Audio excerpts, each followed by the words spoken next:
혹시 지금 이 영상을 클릭하신 당신, 이런 경험 없으신가요? 분명 처음에는 세상에서 제일 달콤한 사랑을 시작한 것 같았는데, 어느 순간부터 휴대폰 화면만 뚫어져라 쳐다보며 상대방의 연락 한 통에 내 하루 전체가 천국과 지옥을 오가는 경험 말이죠. 상대방이 평소보다 조금만 무뚝뚝하게 답장을 보내도 가슴이 덜컥 내려앉고 내가 뭘 잘못했나? 이제 나한테 질린 건가? 하는 생각에 밤잠을 설치지는 않으셨나요? 반대로 상대방이 너무 가깝게 다가오려고 하면 나도 모르게 숨이 턱 막히고 나만의 동굴로 도망치고 싶어서 일부러 차갑게 밀어냈던 적은 없으신가요? 사실 이런 고민은 단순한 성격 차이나 연애 기술의 부족 때문이 아닙니다. 우리 마음속 깊은 곳에 뿌리내린 애착 유형이라는 설계도가 잘못 그려져 있기 때문입니다.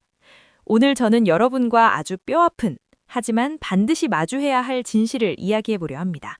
바로 연애가 유독 힘들 수밖에 없는 사람들의 공통적인 애착 유형에 대한 이야기입니다. 우리는 왜 하필 나를 불안하게 만드는 사람에게 끌리는지, 그리고 왜 사랑 하나 할수록 행복하기보다 외로워지는지 그 심리학적인 메커니즘을 낱낱이 파헤쳐보겠습니다. 여러분, 사랑은 원래 아픈 거라는 말은 거짓말입니다. 정확히 말하면 잘못된 결합이 아픈 것이죠. 성인 3명 중 1명은 스스로를 고통으로 밀어넣는 불안정 애착을 가지고 있습니다. 누군가는 상대가 나를 떠날까봐 끊임없이 확인받고 싶어하는 불안형으로, 또 누군가는 구속당하는 게 두려워 마음의 문을 닫아버리는 회피형으로 살아갑니다. 더 비극적인 사실은 이 불안형과 회피형은 마치 자석의 N극과 S극처럼 서로를 기가 막히게 알아보고 강렬하게 끌린다는 점입니다.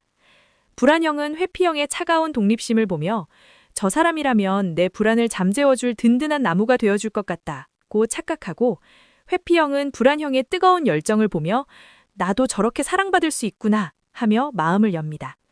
하지만 비극은 바로 여기서 시작됩니다.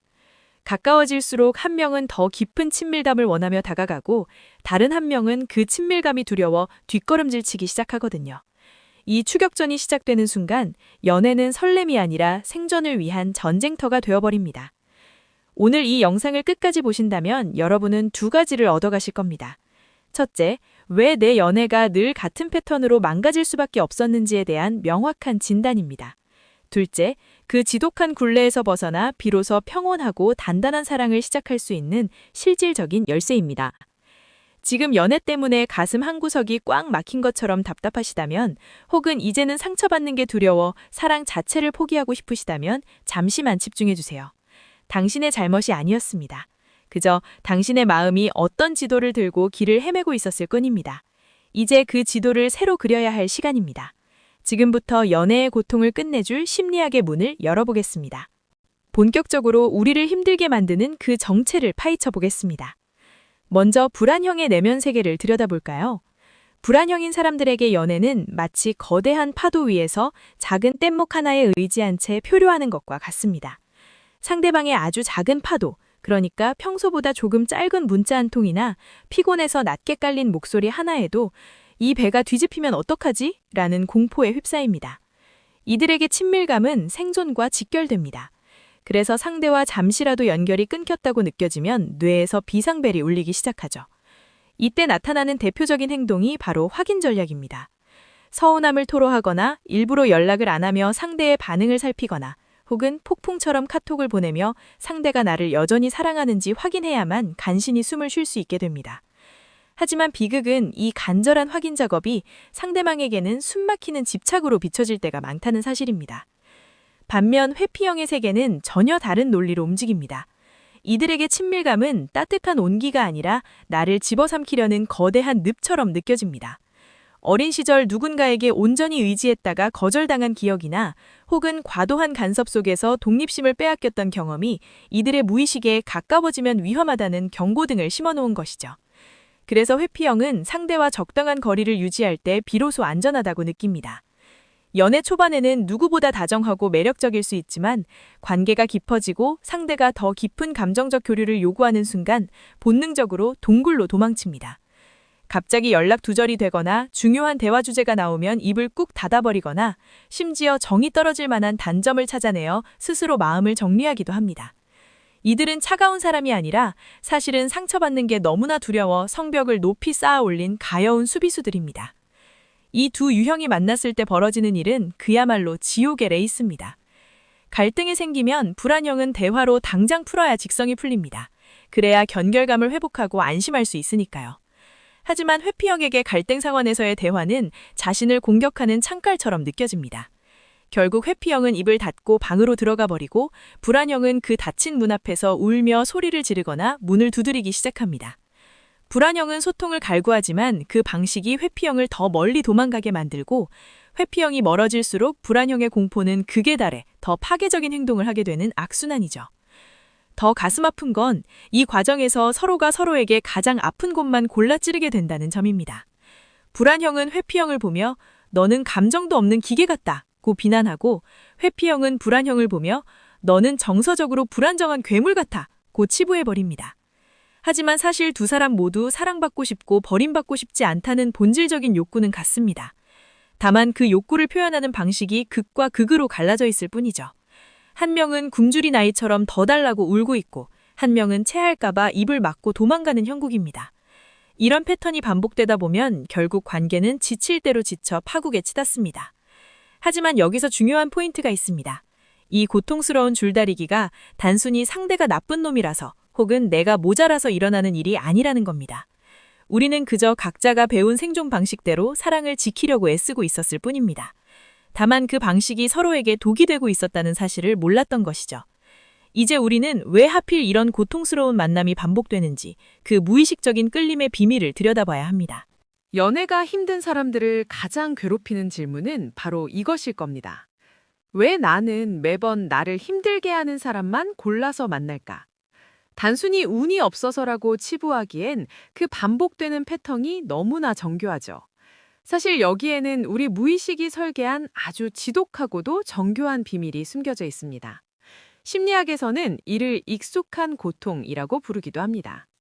우리는 본능적으로 나를 행복하게 해줄 사람을 찾는 것 같지만 실제로는 나에게 가장 익숙한 감정을 느끼게 해줄 사람을 선택하곤 합니다. 설령 그 감정이 외로움이나 불안함일지라도 말이죠. 불안형과 회피형이 자석처럼 서로에게 이끌리는 이유는 역설적이게도 서로가 서로의 애착신념을 확인시켜주기 때문입니다. 불안형은 내면 깊숙이 사람들은 결국 나를 떠날 거야 혹은 나는 충분히 사랑받을 자격이 없어 라는 두려움을 품고 있습니다. 그런데 만약 너무나 다정하고 안정적인 사람을 만나면 어떨까요? 처음엔 좋겠지만 이내 지루함을 느끼거나 이건 진짜 내 모습이 아니야 라며 낯설어합니다. 그러다 차갑고 거리감을 두는 회피형을 만나는 순간 불안형의 레이더가 강렬하게 반응합니다. 상대의 무관심을 쟁취해야 할 도전으로 받아들이고 그를 변화시켜 사랑을 얻어냈을 때의 쾌감을 진정한 사랑이라 착각하게 되는 거죠. 결국 상대가 나를 밀어낼수록 불안형은 자신의 비극적인 자아상에 안주하며 그 고통스러운 관계에 중독되어 버립니다. 회피형 입장에서도 마찬가지입니다. 이들은 타인이 자신을 통제하거나 구속하는 것에 극도의 거부감을 느끼면서도 동시에 누군가 자신을 끊임없이 갈구해주길 바라는 이중적인 마음이 있습니다. 불안항이 보여주는 강렬한 집착과 애정 공세는 회피형에게 나는 이렇게나 영향력 있는 사람이다 라는 우월감을 은연중에 심어줍니다. 그러면서도 상대가 선을 넘고 다가오면 거봐 역시 사람들은 너무 피곤해 라며 다시 성벽 뒤로 숨어버리죠. 이들은 상대의 불안함을 핑계 삼아 자신의 감정적 미성숙함을 정당화합니다. 네가 너무 예민해서 내가 지치는 거야 라는 말 뒤로 숨어버리면서 정작 본인이 친밀감을 감당하지 못한다는 사실은 외면하는 겁니다. 결국 이 두 사람의 만남은 서로의 상처를 치료해주는 관계가 아니라 서로의 상처를 계속해서 덧내며 역시 세상에 믿을 놈 하나 없다거나 역시 나는 사랑받을 수 없다라는 부정적인 확신을 강화하는 과정이 됩니다. 이것이 바로 우리가 그토록 연애에서 고통받으면서도 그 굴레를 쉽게 벗어나지 못하는 진짜 이유입니다. 우리는 상대방의 문제를 해결하려고 뛰어들지만 사실은 그 사람을 통해 내 과거의 결핍을 재현하고 있을 뿐입니다.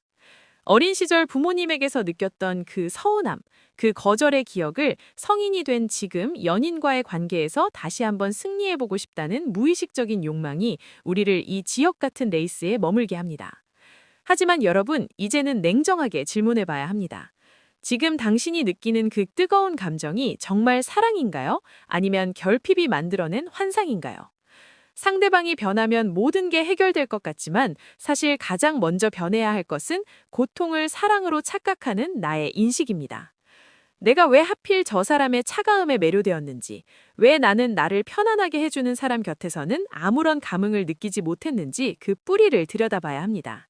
이 지독한 패턴을 끊어내지 못하면 우리는 다음 연애에서도 똑같은 옷을 입은 다른 사람을 만나 똑같은 눈물을 흘리게 될 것입니다. 이제 그 무의식의 각본을 찢어버리고 진짜 나를 지키는 연습을 시작해야 할 때입니다. 이제 가장 중요한 이야기를 하려 합니다. 그럼 대체 어떻게 해야 이 지긋지긋한 연애의 저주에서 벗어날 수 있을까 하는 질문에 대한 답입니다. 결론부터 말씀드리면 여러분의 애착 유형은 고정된 형벌이 아닙니다. 심리학에서는 이를 획득된 안정애착이라고 부릅니다. 타고난 환경이 불안정했더라도 성인이 된 우리가 스스로의 마음을 어떻게 훈련하느냐에 따라 얼마든지 단단하고 평온한 사랑을 할 수 있다는 뜻입니다. 그 변화의 시작은 바로 나의 상태를 언어화하는 것에서 출발합니다. 먼저 불안형인 분들에게 꼭 드리고 싶은 말씀이 있습니다. 상대방이 연락이 안 될 때 머릿속에 최악의 시나리오가 써진다면 그건 상대가 나를 사랑하지 않아서가 아니라 내 뇌의 비상벨이 너무 예민하게 설정되어 있기 때문이라는 걸 먼저 인정해야 합니다. 감정의 파도가 덮칠 때 곧바로 상대에게 쏟아내지 마세요. 지금 내 안의 어린아이가 무서워하고 있구나 라고 스스로를 먼저 안아주세요. 휴대폰을 잠시 내려놓고 30분만 딱 나 자신을 위해 써보는 연습이 필요합니다. 상대가 나의 구원자가 되어야 한다는 생각을 내려놓고 내가 나의 가장 안전한 항구가 되어줄 때 비로소 상대의 작은 변화에도 일희일비하지 않는 여유가 생깁니다. 당신은 누군가의 확인 없이도 충분히 가치 있는 사람이라는 걸 매일 아침 스스로에게 속삭여주세요. 회피형 입장에서는 조금 용기 있는 제안을 드리고 싶습니다. 갈등이 생길 때 입을 닫고 동굴로 숨어버리는 것은 사실 자신을 보호하는 게 아니라 관계를 서서히 죽이는 일입니다.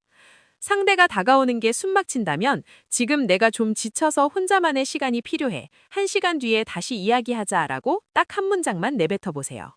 아무 말 없이 사라지는 것과 잠시 시간이 필요하다고 말하는 것은 천지 차이입니다. 친밀감은 당신의 자유를 뺏는 감옥이 아닙니다. 오히려 당신의 약한 모습까지 온전히 드러낼 때 비로소 얻게 되는 진짜 자유의 시작입니다. 성벽을 조금만 낮추고 상대의 손을 잡는 연습을 하세요. 그 성벽 너머에 당신이 그토록 원했던 진짜 평온함이 기다리고 있을 겁니다. 무엇보다 우리 모두에게 필요한 건 안정형의 시각을 배우는 것입니다. 안정형인 사람들은 상대의 반응에 일일이 의미를 부여하며 자책하지 않습니다. 서운하면 담백하게 말하고 상대의 사정을 배려하며 기다릴 줄 알죠. 이런 사람들을 곁에 두려 노력하고 그들이 갈등을 해결하는 방식을 관찰하며 내 것으로 만드세요. 만약 지금 만나는 사람이 도저히 나를 존중해주지 않고 나를 계속 갉아먹기만 한다면 그 관계를 과감히 놓아주는 것도 나를 사랑하는 가장 적극적인 방법입니다. 여러분, 오늘 우리는 연애가 힘든 이유를 애착 유형이라는 창을 통해 들여다봤습니다. 사실 이 긴 이야기는 결국 한 문장으로 요약됩니다. 나를 먼저 사랑해야 남도 사랑할 수 있다는 뻔하지만 명확한 진리입니다. 내가 나를 믿지 못하면 상대의 어떤 사랑도 밑빠진 독에 물 붓기가 됩니다. 오늘 밤에는 상대방의 프로필 사진을 확인하는 대신 거울 속에 비친 나를 가만히 바라봐 주세요. 그동안 불안함에 떠르나 혹은 도망치느라 고생 많았다고, 이제는 정말 행복해질 자격이 있다고 말해주는 겁니다. 오늘 준비한 내용은 여기까지입니다. 이 영상이 여러분의 마음속에 작은 균열을 내어 그 틈으로 새로운 사랑의 빛이 스며들기를 진심으로 바랍니다. 만약 오늘 내용 중 특히 내 이야기 같았던 부분이 있다면 댓글로 마음껏 털어놔 주세요. 글로 적어 내려가는 것만으로도 치유는 시작됩니다. 구독과 좋아요는 여러분의 마음 건강을 지키는 가장 쉬운 약속입니다. 저는 다음 영상에서 더 깊고 따뜻한 심리학 이야기로 돌아오겠습니다. 지금까지 여러분의 마음을 읽어주는 영상이었습니다. 시청해주셔서 감사합니다.